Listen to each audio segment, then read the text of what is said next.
अ, हम लोग last time आपके तुगलक वंश में फिरोज शाह तुगलक डिस्कस कर रहे थे और उसमें कुछ पॉइंट डिस्कस कर लिए थे। और आज हम लोग ये देखने का प्रयास करेंगे कि कुछ उससे रिलेटेड और भी जो टॉपिक था, पॉइंट्स थे, छूट गए थे जो पूछे जाते हैं।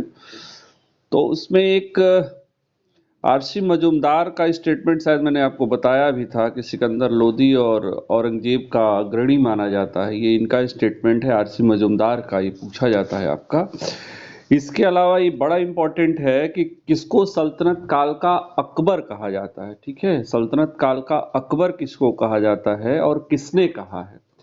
तो हेनरी इलियट था और एल्फिंस्टन, है ना, ये दो ऐसे ब्रिटिश हिस्टोरियंस थे जिन्होंने फिरोज शाह तुगलक को सल्तनत काल का अकबर कहा है। ठीक है, इसके अलावा जो पूछा जाता है उसमें आपके फिरोज शाह तुगलक से रिलेटेड जो प्रश्न है इसमें जो पूछा जाता है वह आपका है इस तरह से कि जो है, स्क्रीन दिख रही है बेटा, बताइएगा।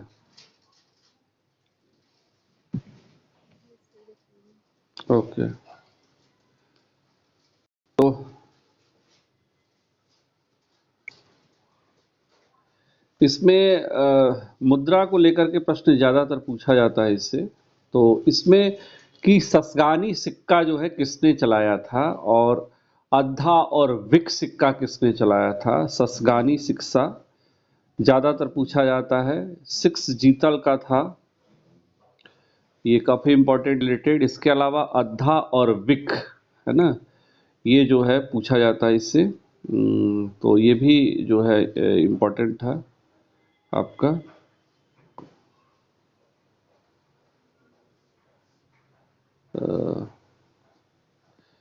ठीक है, अद्धा और विक, है ना, ये सिक्के किसने चलाए थे पूछा जाता है।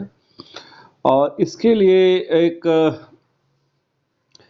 कल्याणकारी निरंकुश शासक की संज्ञा इसको दी जाती है। और ये जो है कुछ इम्पोर्टेंट सवाल थे इससे, इसके बारे में मैंने इसको बताया। इसके अलावा दयालते फिरोज शाही जो दर्शन और नक्षत्र विज्ञान से संबंधित था, जो संस्कृत में से फारसी में अनुवाद किया गया था। और व्यावसायिक पाठ्यक्रम और शमसे सिराज अफीफ, जियाउद्दीन बर्नी, अभी हम लोग डिस्कस करेंगे, पूछेंगे आपसे। इसके अलावा फिरोज शाह तुगलक के समय में ये पूछा जाता है कि किसके समय में तैमूर जो है लंग ने आक्रमण किया था। तो उस समय जो है 1398 पीरियड था, आपको मालूम भी है, नासिरुद्दीन महमूद शाह था। और किसने जौनपुर नगर की जो है स्वतंत्र राज्य की स्थापना की थी। तो ये भी पूछा जाता है। तो वह मलिक सरवर था, मलिक सरवर, जिसने सरकी वंश से, सरकी वंश जौनपुर का वंश बहुत फेमस है, खूब पूछा जाता है। तो आपका सरकी वंश का एक तरीके से संस्थापक जो है ये मलिक सरवर था। और इसने जो है जौनपुर में स्वतंत्र राज्य की स्थापना की थी। और नासिरुद्दीन महमूद के समय में ही तैमूर लंग का आक्रमण हुआ था। और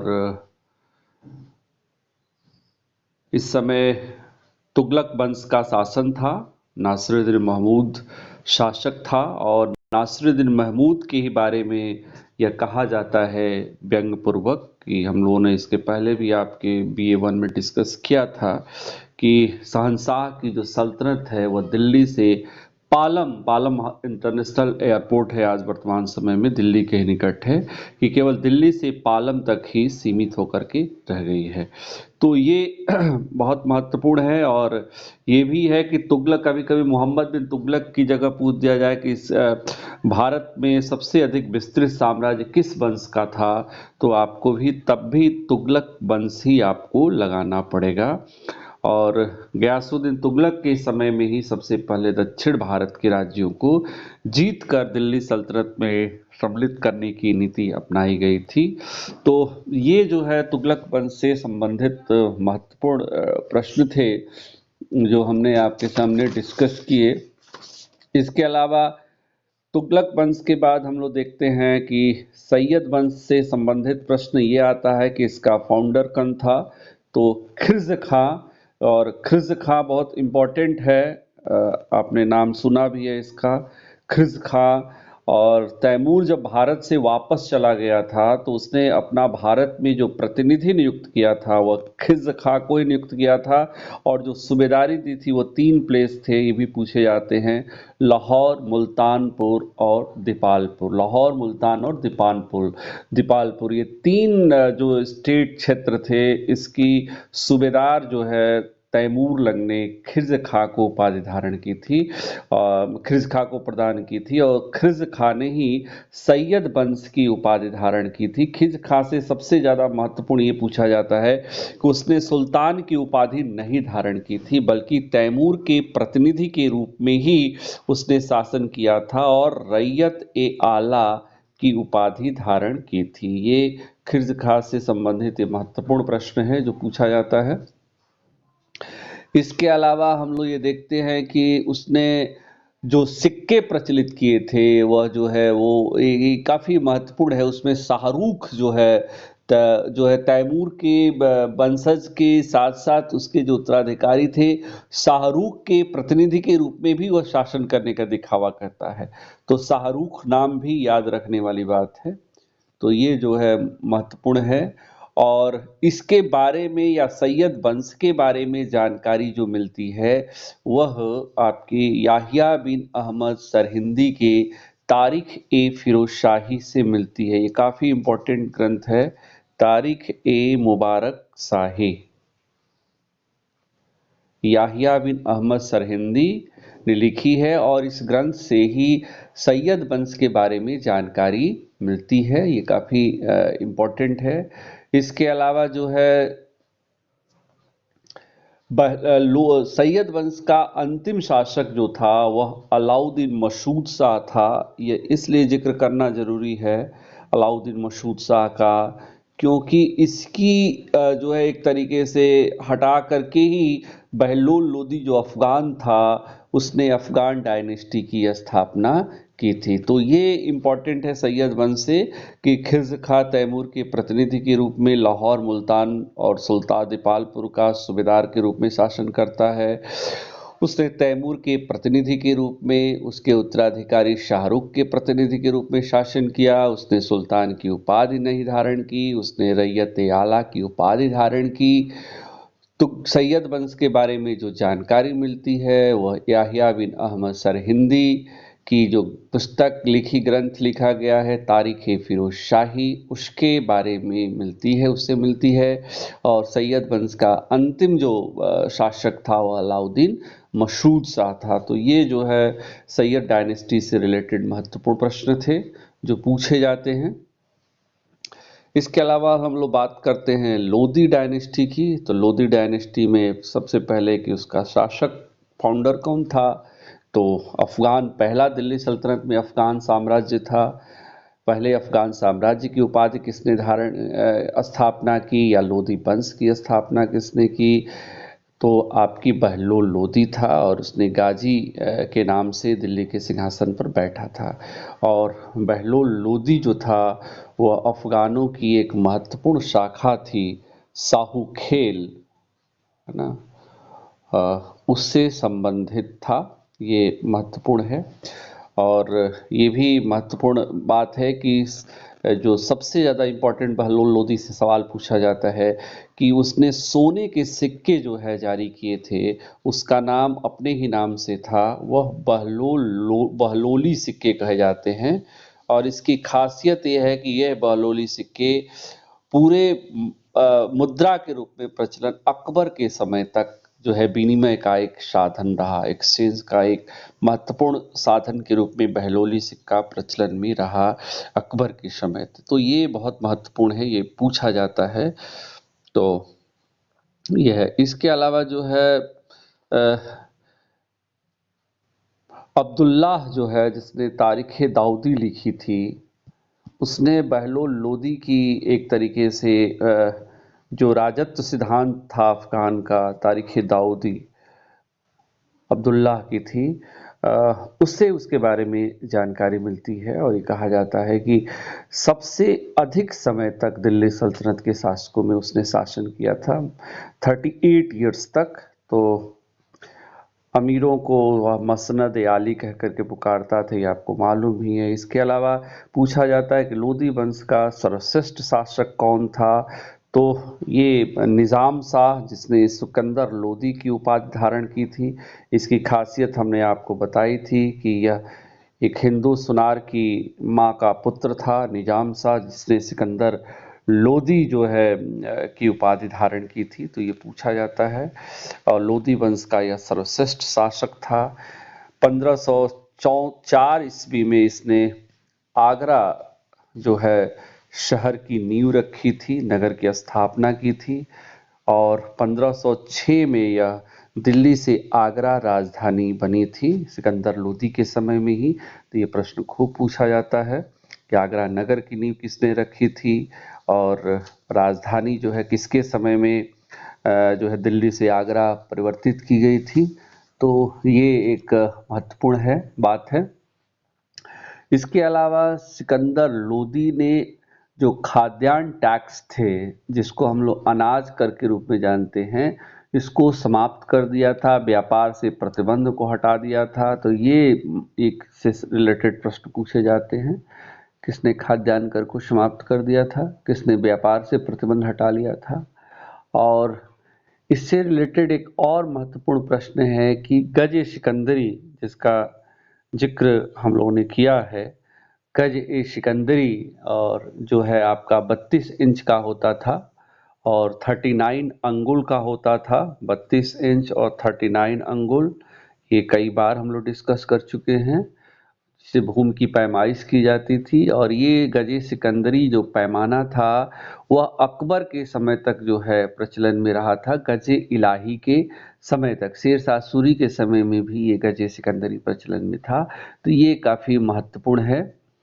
इसके अलावा इससे जो प्रश्न पूछा जाता है कि इसने मुहर्रम पर, ताजिए पर जो है प्रतिबंध लगा दिया था, मुस्लिम महिलाओं को जो है मज़ार पर, पीरों की, संतों की मज़ार पर जाने को लेकर के प्रतिबंध बना दिया था, तो प्रतिबंध लगा दिया था। और एक ब्राह्मण जिसका नाम था बोधन, इसलिए फांसी दे दी थी कि उसका ये कहना था कि हिंदू और मुसलमान जो है समान रूप से धर्म समान रूप से पवित्र हैं।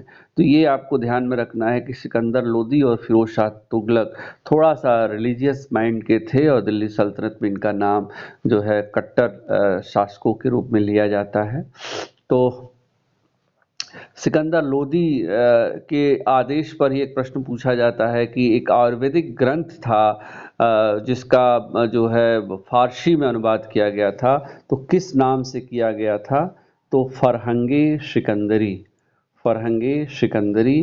तो ये जानना आपके लिए ज़रूरी है, फरहंगे सिकंदरी। और उसमें कन्फ्यूजन होता है, आपको ध्यान में रखना है कि जो एक फिरोज शाह तुगलक के समय में जो है एक ग्रंथ का अनुवाद किया गया था, दयालते फिरोज शाही, है ना, दयालते फिरोज शाही। ध्यान में रखना है कि वह दर्शन और नक्षत्र से संबंधित है, जबकि फरहंगे सिकंदरी जो है यह आयुर्वेद ग्रंथ से संबंधित है। तो ये पूछा जाता है, आपको ध्यान में रखना है। इसके अलावा जो है लहजत ए सिकंदर शाही, यह भारतीय संगीत पर लिखा गया पहला फारसी ग्रंथ है और जिसका नाम है लज्जत ए सिकंदर शाही। तो ये भी पूछा जाता है, जो संगीत पर लिखा गया था सिकंदर लोदी के समय में ही। और सिकंदर लोदी का एक स्टेटमेंट है जो पूछा जाता है कि यदि कहता था कि यदि मैं अपने गुलाम को भी पालकी में बैठा दूं तो मेरे आदेश पर सभी जो सरदार हैं उसे अपने कंधों पर बिठा करके ले जाएंगे।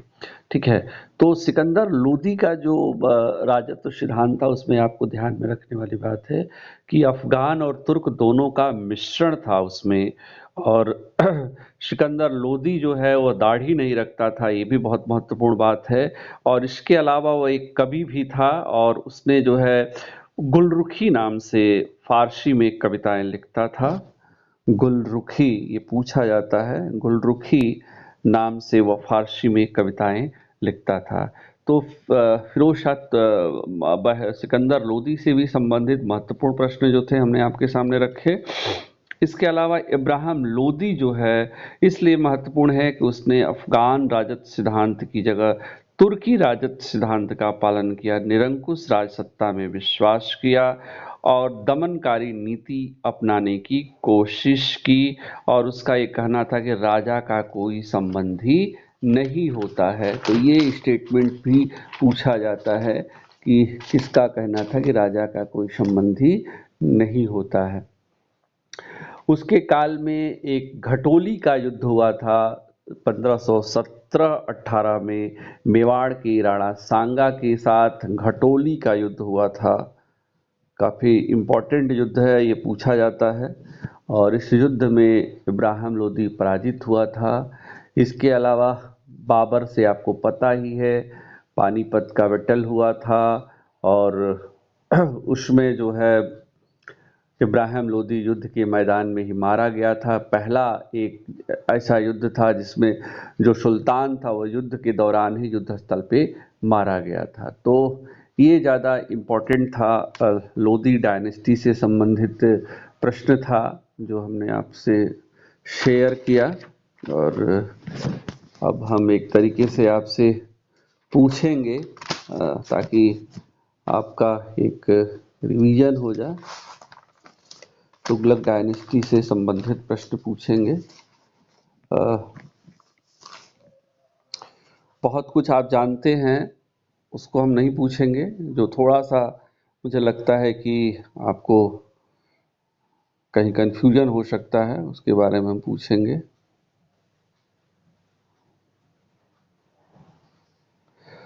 वशीलात ए हश्म की जांच जो है किस तुगलक सुल्तान ने प्रारंभ किया था, जिसको बेतन रजिस्टर के नाम से जाना जाता है?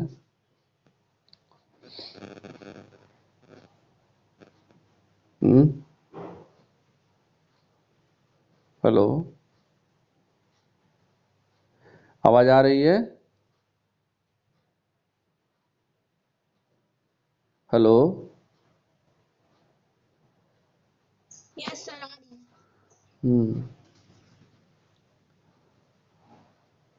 गियासुद्दीन तुगलक था, ठीक है, गियासुद्दीन तुगलक था। इसके अलावा पूछा जाता है कि मशाहत सिस्टम को हटा करके किस तुगलक शासन ने बटाई सिस्टम का प्रयोग प्रचलित किया था?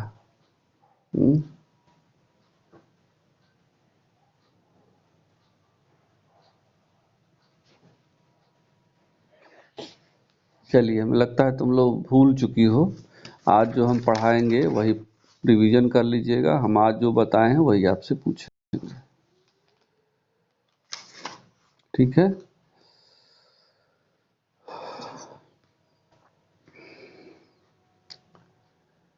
किस इतिहासकार ने कहा है कि फिरोज शाह तुगलक इस युग का सबसे महान धर्मांध और सिकंदर लोदी और औरंगजेब का अग्रणी था?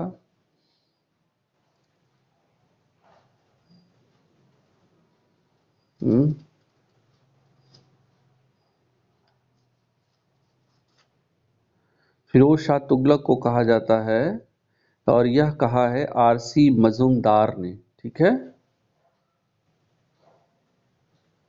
हेलो, आवाज आ रही बेटा? हाँ, ये आरसी मजूमदार ने कहा है फिरोज शाह तुगलक के बारे में। और सल्तनत युग का अकबर किसको कहा जाता है?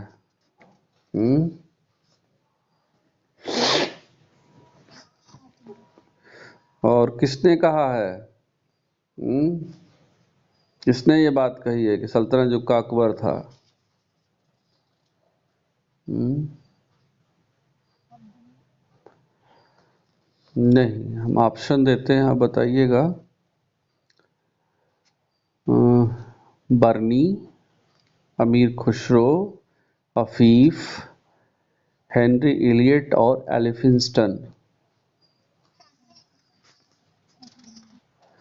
हाँ, हेनरी इलियट और एलिफिंस्टन ने ही सल्तनत को अकबर कहा है। शशगानी, अद्धा और विक सिक्का किसने प्रचलित किया था? हम्म? हाँ। दयालत ए फिरोज शाही किस विषय से संबंधित ग्रंथ है?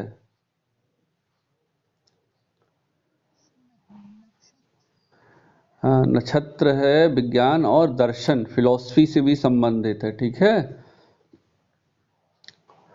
जबकि फरहंगे सिकंदरी किस विषय से संबंधित ग्रंथ है? हम्म? फरहंगे सिकंदरी।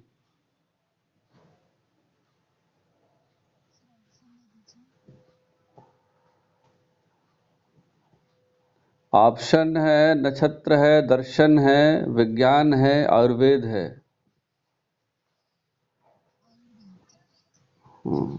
ठीक है। लज्जत ए सिकंदर शाही किस विषय से संबंधित ग्रंथ है? लज्जत ए सिकंदर शाही।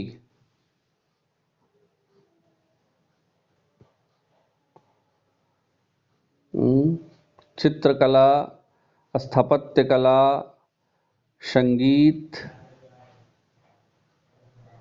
हम्म?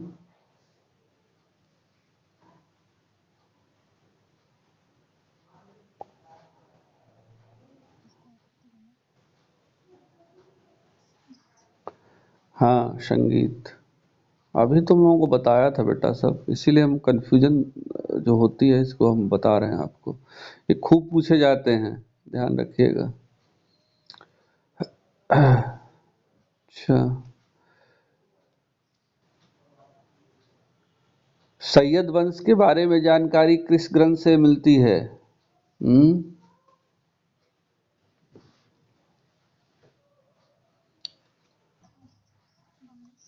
हाँ, किसने लिखी है ये?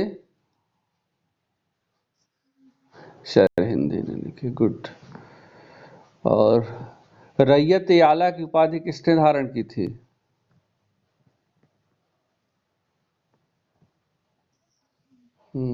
ठीक है। तैमूर के ने खिज़ खां को कहाँ की सूबेदारी प्रदान की थी, किन किन क्षेत्रों की? हम्म?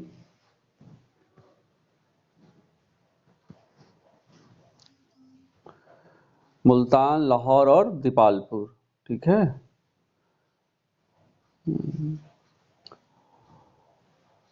मलिक सरवर ने किस वंश की जौनपुर में स्थापना की थी?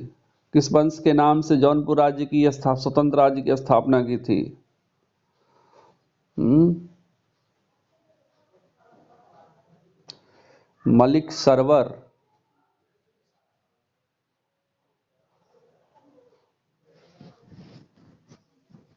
शर्की वंश। जौनपुर का सरकी वंश बहुत फेमस है, बहुत पूछा जाता है। सरकी वंश, इसकी स्थापना आपकी मलिक सरवर ने की थी। ख्वाजा जहां के नाम से, ख्वाजा जहां दूसरा भी इसका नाम है, जिसने सरकी वंश की नींव रखी थी। तुगलक वंश का अंतिम शासक का नाम क्या है?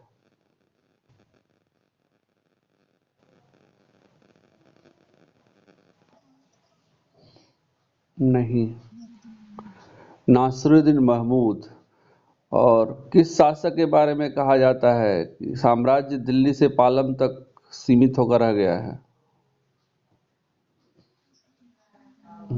नासिरुद्दीन महमूद। शाहरुख के प्रतिनिधि के रूप में कौन शासन करता है?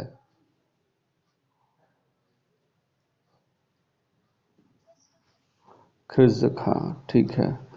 तो ये जो है खिज़्र खां से संबंधित ये प्रश्न थे। और इसके अलावा ये देखा जाए तो बहलोली सिक्के किसने प्रचलित किए थे? हाँ। और किसके समय तक यह प्रचलित, मुगल काल में किसके शासनकाल तक यह सिक्का विनिमय का मुख्य माध्यम रहा? अकबर के समय में। ठीक है। अमीरों को बहलोल लोदी क्या कहकर पुकारता था?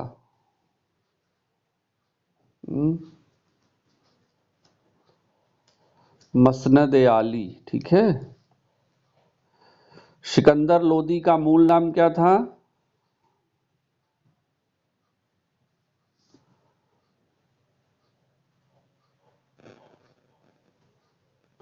निजाम शाह। लोदी वंश का श्रेष्ठ शासक कौन था?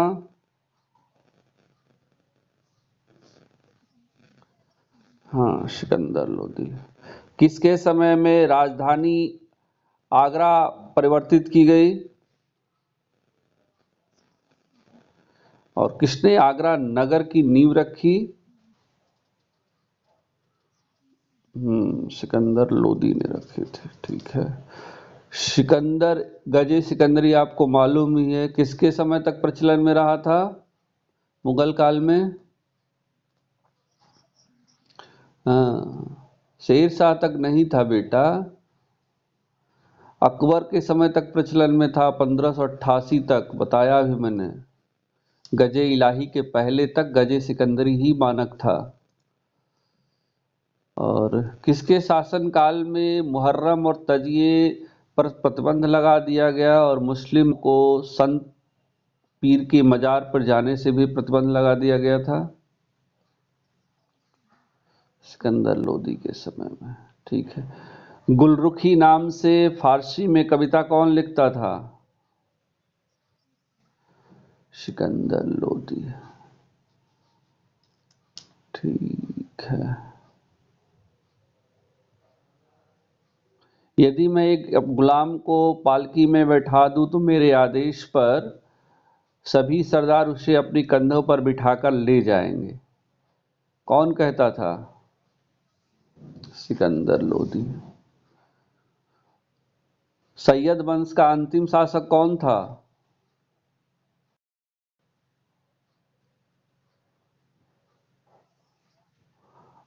अलाउद्दीन आलम शाह। ठीक है। बहलोल लोधी अफगानों की किस महत्वपूर्ण शाखा से संबंधित था?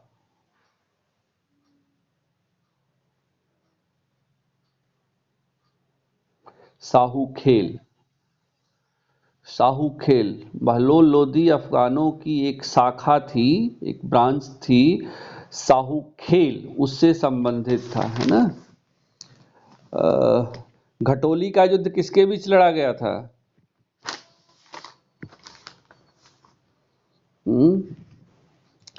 घटोली का युद्ध किसके बीच लड़ा गया था?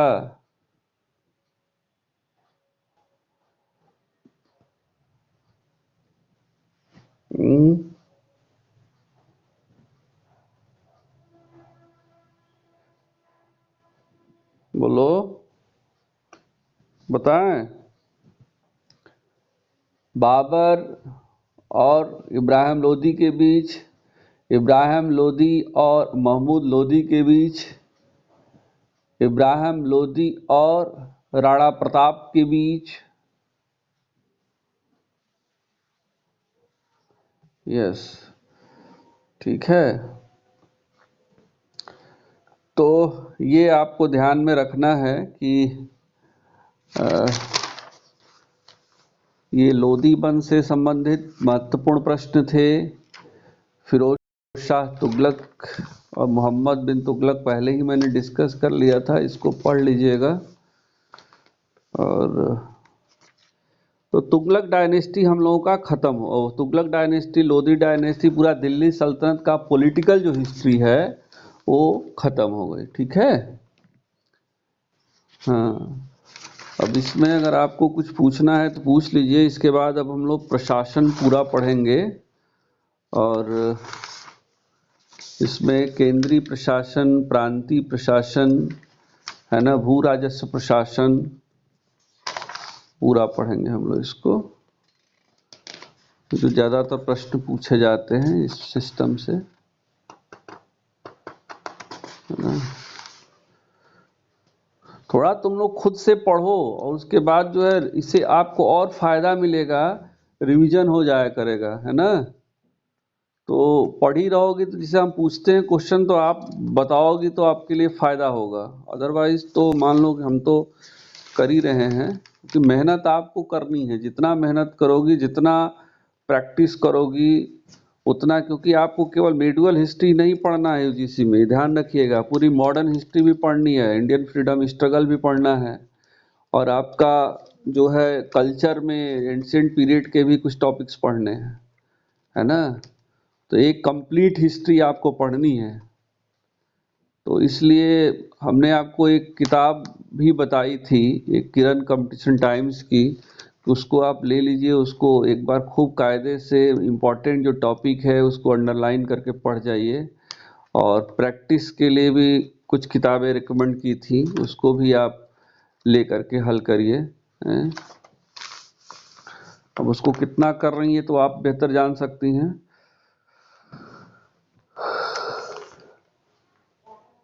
ठीक है बेटा। तो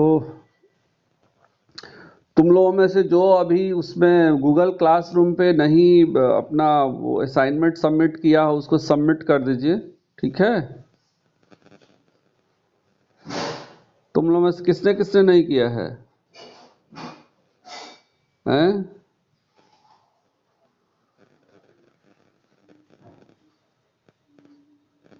वही वही मैं पूछ रहा हूँ ना, किसने नहीं किया है।